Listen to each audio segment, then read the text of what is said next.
but soft. What light through yonder window breaks? It is the Eastern Iowa OT, and the Unidome is the sun around which the playoff world revolves. Tonight is the playoff equinox in Iowa, the one night all year that all classes across the state are playing postseason football on the same night, all chasing state glory. These are such stuff as dreams are made on. Liberty has spent a midsummer's night and then some thinking about a return trip to the Dome. Hair's breadth away from the state title last year. Tonight hosting Waukee in the first round. These teams met 364 days ago in the first round of the 5A playoffs in 2024. The Bolts won that game on their way to a run to the Unidome.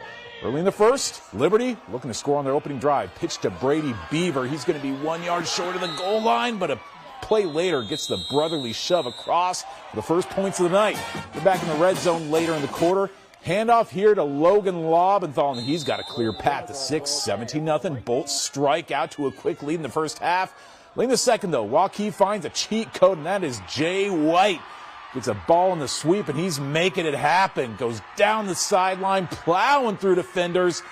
That's going to get the Dubs on the board. Really hard-fought game in North Liberty, but when the hurly-burly's done, when the battle's lost and won, Liberty ends the night with a 14-point win. They'll host Southeast Polk next Friday in a rematch of last year's 5A semifinals.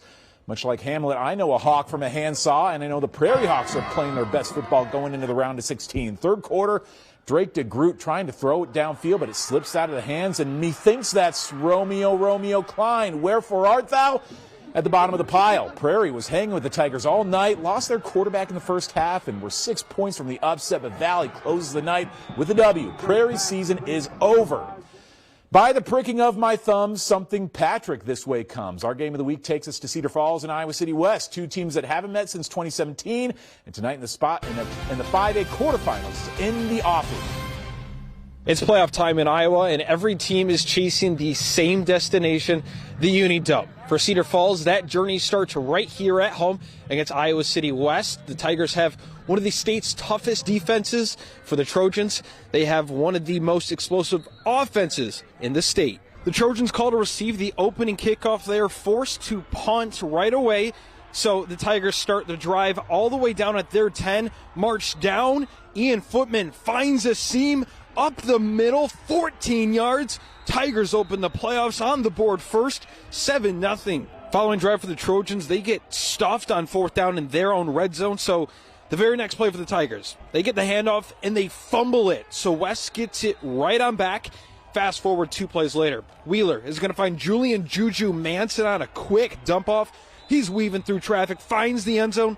Future Hawkeye ties this one up at 7. And no one was expecting this on the kickoff. A little pooch kick high in the air. It's mishandled by the Tigers. It's going to be recovered by West High. What a change of events. The Trojans are going to take advantage in their red zone. They hurry up. Wheeler, push right into the end zone. IC West on fire, up 14-7 in the second quarter.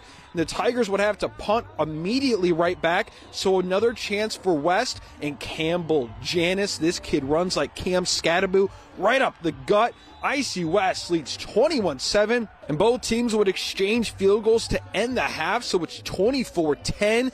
And right out of the half, Cedar Falls cuts the deficit to 7, then Campbell Janis responds to that, so it's 31-24, IC West in front. Wheeler now calm in the pocket, unloads to Neil James right at the 5-yard line. Next play, watch out for the bag of tricks on Halloween. A little Philly special, may we? Henry Elser, is he going to throw? Yes! Right to Mikey Moody. What a play call by Garrett Hartwig. IC West strikes again. And that would be the dagger. IC West holds on to win 38-31. Just keep fighting. It's a good program. Coach Remmer does a great job. It's playoff football, and you can't get too high, you can't get too low. And it was just a good playoff game, and somebody's got to lose, unfortunately. I'm glad that we won, obviously, and get to play next week. Reporting from Cedar Falls, I'm Patrick Smith for Eastern IOT. And now it is the winter of their discontent for Waterloo West. Made the playoffs for the second straight year, something they've done only one other time since the early 90s. But their journey meets its end tonight against #1 Dowling Catholic.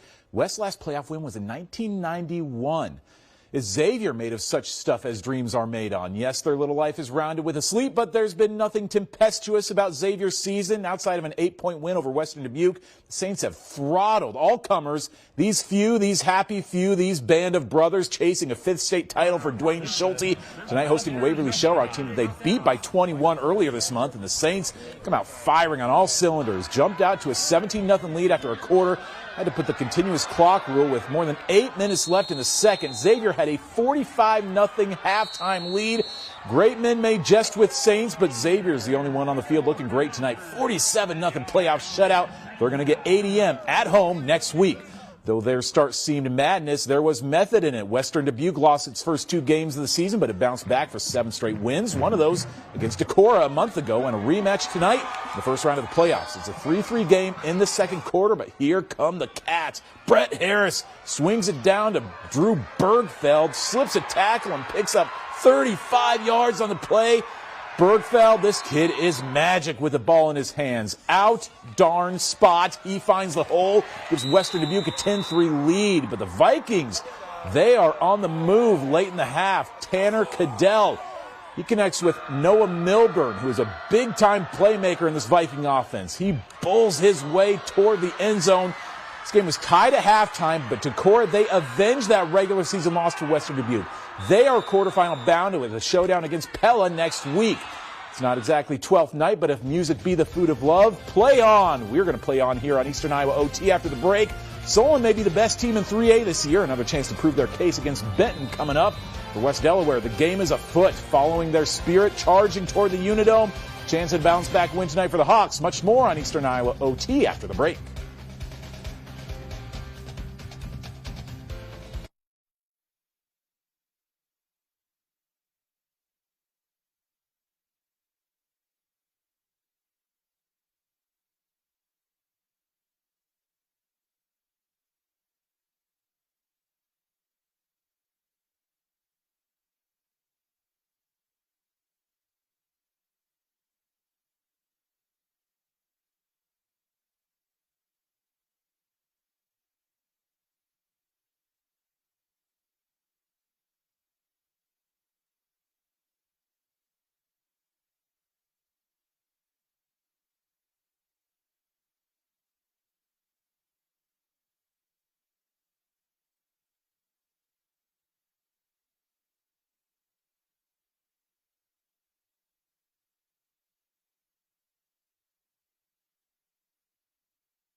Let's start on offense. Okay, put your hand on the ground, run hard, run fast, all gas, no brakes. Here we go. Starts right now. Let's go.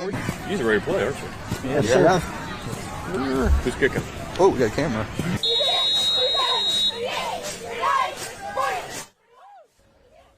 The world is an oyster which the Spartans with sword shall pry open. The run to the Unidome in Class 3A will go through Solon, the number 2 team in Iowa entering the night. Mitch Fick is with us in the studio as the Spartans hope to take one sandaled step closer to state. All this Shakespeare stuff, the 1 week I don't write an iambic pentameter. Missed opportunity. The different story from years past for Lucas Stanton's squad, though, Owen. We've seen this team take lumps early and then they put it all together in time for the postseason. This year, though, domination from the drop. 9-0, outscored their district teams 263-8. Their closest win of the campaign, 7 points in week 4 against Benton. Aaron Campman assisting with Solon, of course. Tomorrow marks 18 years since he was named NFC Defensive Player of the Month for October in the 2007 season for Green Bay. Just a little history there. 14-0 Spartans in the second quarter. Ryan Locke adding to it with the 42-yard field goal. That's not an easy kick. Solon leads at 17-zip. They're trying to pile on later in the quarter. Eli Campman going to put one deep, but it's another Eli. Eli Patterson. Looks like he was running the route there. Great grab to pick it off. Nothing doing, though, on the ensuing possession for the Bobcats. Solon gets it back and gets it going again. Campman to Cody Milliman. Just bulldozes Patterson here to get into the red zone. Ends up that Maddox Kelly wraps the drive with a dive in for the score. It's close, just breaks the plane. 24-zip Spartans, and the defense takes over from there. Trip Johnson's going to come down with a pick for Sparty on the next drive. They would miss a field goal, though, but Benton would give it right back. It'd be Milliman catching one on defense after that. Solon rolls to 10-0. It is a 31-6 win. Benton's going to wrap up the year 5-5, 2 losses to those Spartans. Solon's in the quarterfinals for a 7th straight season, hosting Winterset next Friday. Well, West Delaware lost in their regular season finale last week, but the Hawks, their ashes as the Phoenix may bring forth a bird that will revenge upon you all. This one starts off just like West Del drew it up. Jack Cantwell taking the handoff at the 45-yard line. He's hitting the edge, and nobody can touch him. Takes this one all the way, and the boys of Brownfield are up 7-0, but the flame isn't extinguished yet. After another 3-and-out by the Panthers, the Hawks have the ball to 7. McCoy Rawling takes it right up the gut, dives across for 6. Once more into the breach, dear friends. It's 14-0. The Panthers are clawing back into this game, though. Brody Clark on the receiving end of a deep ball. He's reaching, but down at the 3-yard line. Ramsey Davis in on the next play for his lucky 13th score of the year, and there's more to come. The Panthers sleep perchance to dream. They're dreaming of an upset. Blocked field goal is recovered by Davis. It was a 7-point game at the break, but West Delaware, they are quarterfinal bound. Got a monster game coming next Friday night. We're going to get to that score here. Mount Vernon losing 41-0 to Clear Lake. Wahlert, the Golden Eagles, flies an eagle flight. Bolden fourth, leaving no trace behind. Eagles winning 38-0 tonight. And Independence, their season ends in a 28-6 loss to Winterset. To be or not to be, that is a question we've been asking of Alburnett and Waukon all season. Both have enjoyed noble wins. Both have suffered the slings and arrows of some blowout losses. 5 combined L's tonight. Between these teams in the round of 16, a sea of troubles in store for one team, while the other will enjoy outrageous fortune with a spot in next week's 2A quarterfinals. And you knew this kid would show up. Lake and Caves bursting through the line, hits the second level, and no one's catching him. 83 yards. This gives Alburnett a 21-8 lead heading into halftime. Waukon trying to save their season. They're going for it on 4th and short in their own territory. Owen Grimstad looks to bottled up. He somehow gets free and picks up a huge first down. A few plays later, Vaughn Stegan drops back to pass. A swarm of Pirates dropping for the sack. Waukon would have to punt on this drive, and Caves makes them pay. Simple. Just give it to him up the middle, and he's gone again, this time for 71 yards. Caves had 309 all-purpose yards, 4 scores on the night. Waukon, one last push. Grimstad punches it in from a few yards out to make it 27-16. Next drive, though, it's going to be another pitch to Caves, and you know how this one is going to go. 48-yard touchdown this time. Alburnett, they are moving on. They win this thing 34-0. Elsewhere in Class 2A, all that glitters is not gold, but the Golden Hawks are golden tonight. 46-0. They beat Mediapolis and West Branch. Their season is over in a 30-7 loss on their home field to Wilton. Friends, Eastern Iowans, countrymen, lend me your ears. Regina has come to bury their opponents this season, still perfect through 9 games. Will they beware the eyes and march into the 1A quarterfinals? And can the Hudson Pirates raise the Jolly Roger, or will they lower the sails against Pleasantville? My kingdom for more viewers. Stay with us as our playoff special continues after the break.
Have a great game here, all right? Good luck. Good luck. Hey, we just got to fill a little bit. We're right there, right? We got it forward. All right. Hey, I'll get away from the fort. Fight! Pirates, fight, fight, fight! To win this game! Uneasy lies the head that wears the crown. For nearly a decade, Regina wore the crown easy and often as the best team in the state. The second year under Dustin Ellsbury may be the return to glory for that formerly great squad. Mitch Fick back in the studios. Regina tries to continue its perfect season. Yeah, the Regals bringing back memories of those days of yore last week. Owing 69-0 over Northeast open the postseason. Up next, though, a Cascade squad that's won 7 of 8 since losing their season opener. First quarter, though, Kyle Tracy does it all at quarterback for the Regals, and this qualifies as it all. Finds the corner, finds space, finds some speed. He is gone. First of his 6 touchdowns tonight. 2 on the ground, 4 through the air. 7-0 Regina. Cascade trying to stop him late in the first. Lane Mantarock had a couple bat downs to the line just on this drive. So the Regals go back to that run game thing that worked pretty well last time. Savion Miller, one of the best backs in the state. Just watch this, you see why. Should have been down there, just won't be stopped. Maybe the toughest 35-yard score you've seen all night. 14-zip Regina. Defense does the rest. Will Litton and Simon Shetler getting in there for a sack there. Regals leaving no doubt. 52-13 your final over Cascade. They close the season 7-3. Regina now 10-0, heading back to the 1A quarterfinals, hosting Pleasantville next Friday. Shall I compare Beckman Catholic to a summer's day? Their offense has been more than temperate over the last month. Scored 60+ in each of their last 3 games. At home against Sigourney-Keota in round 2. First quarter, Beckman cry havoc and let slip the Dogs of War. Brady Gogol through the air to find Chase White. And 4 plays later, how about a dose of Nathan Klusner? He takes it around the corner and puts the first points on the board for Beckman. Gogol has been a major playmaker for the Blazers this season. Has not thrown an interception all year, and this is his 12th touchdown on the ground. 14-0. Beckman leads. The Blazer defense also burning it up in Dyersville tonight. Preston Hunter here for the fumble recovery close to the end zone. A 35-0 shutout for Beckman, and we'll see them in the state quarters next Friday night at Grundy Center. Out in Hudson, their Pirates' bounty has been as boundless as the sea since the start of October. Considering the team started the year 0-3, they've done remarkable work to get to the postseason. But they're facing a gunslinger out there in Braylon Bingham. Watch him just rifle this ball to the end zone on 4th down. Logan Roth doffs his cap to the defense. Spartans on the board first, but Hudson's got a response out of there. 6'6" sophomore QB Tade Roberts swings the ball back across the field to Anderson Yoder. There's a guy running down the sideline, and Hudson's got the game tied at 7. But I am telling you, this Bingham kid can sling it. Last minute of the first half, another dart down the sideline to Roth. Even more open than the last touchdown catch, and Pleasantville goes back up by 7. But as we flip the field to the second quarter, Pirates punch back with a double reverse. Kind of lose track of the ball here, but what you got to know is Owen Bell catches in the back of the end zone. Neither a borrower or lender be. That kid's borrowing my name. Doesn't matter how close Hudson gets because Bingham still slinging.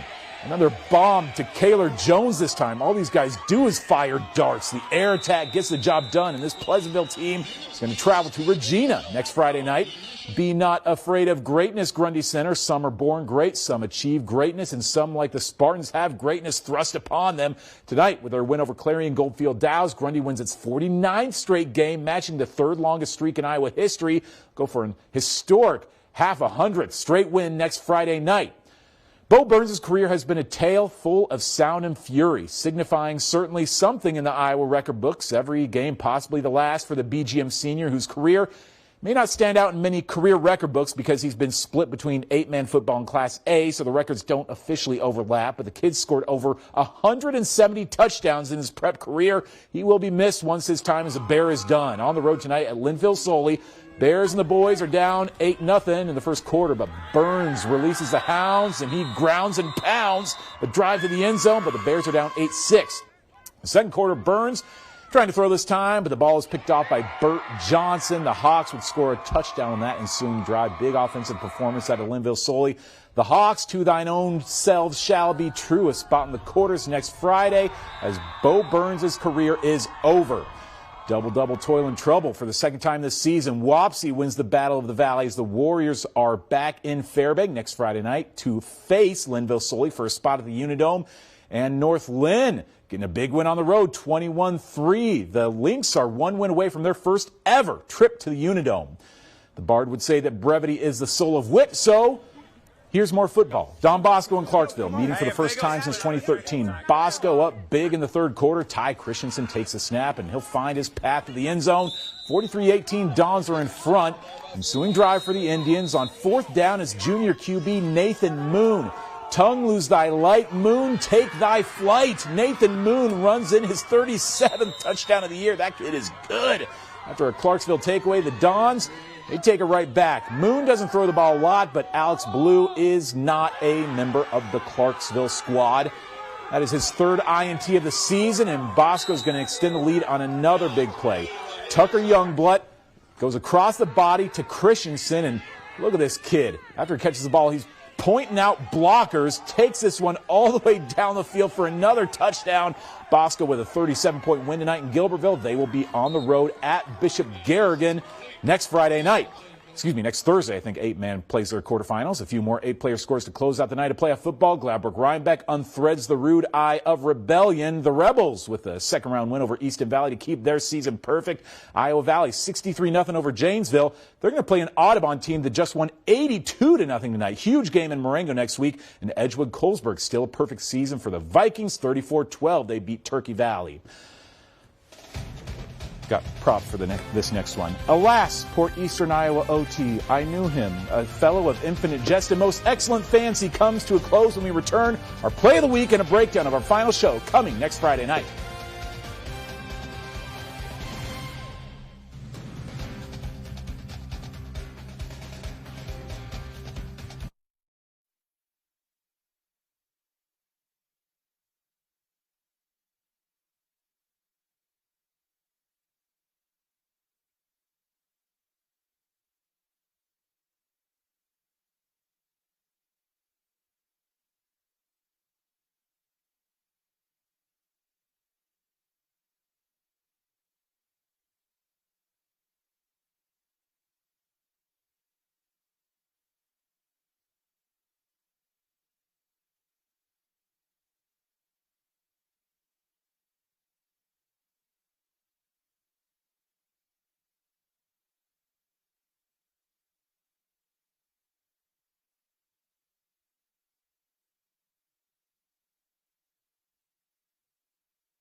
All of Iowa is a stage, and the boys of Friday nights, not merely players, but some bound for statewide glory next month. They have their exits and their entrances. Before our exit tonight is our play of the week. The gang down in Gilbertville lighting up their home scoreboard tonight. This play was huge, though. Ty Christensen on the receiving end of a short dump-off pass and just calling his shots at this point across the field.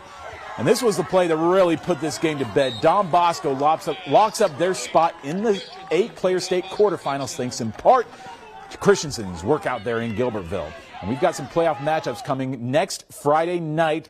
Friday for the larger classes. 8 players going to play their quarterfinals on Thursdays.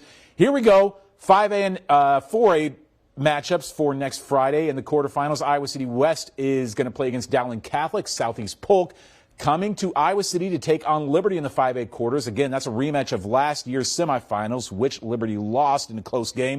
In the 4A semifinals, Xavier is going to host ADM, and Decorah is going to have to go on the road to Pella, with the winner getting a spot in the Dome. Solon going to host Winterset in the 3A semifinals. Waller and West Delaware. That is a huge game. Gosh, I cannot piece together who's going to win that one. Great game going to be at Manchester next week. Mid-Prairie going to host Van Meter, and Alburnett going to have to go on the road to Osage in the 2A state quarterfinals. In 1A, Beckman and Grundy Center. Grundy trying to win their 50th straight game. Regina hosting Pleasantville, who we just saw tonight. North Lynn traveling to St. Ansgar, and Waukee Valley hosting Linville Solely. And here are the 8-player finals. Bosco, Edco, Gladbrook, Rhinebeck, Iowa Valley. Next Thursday night, our revels are now ended. Our minutes hasten to their end. Parting such sweet sorrow. We'll see you next Friday night.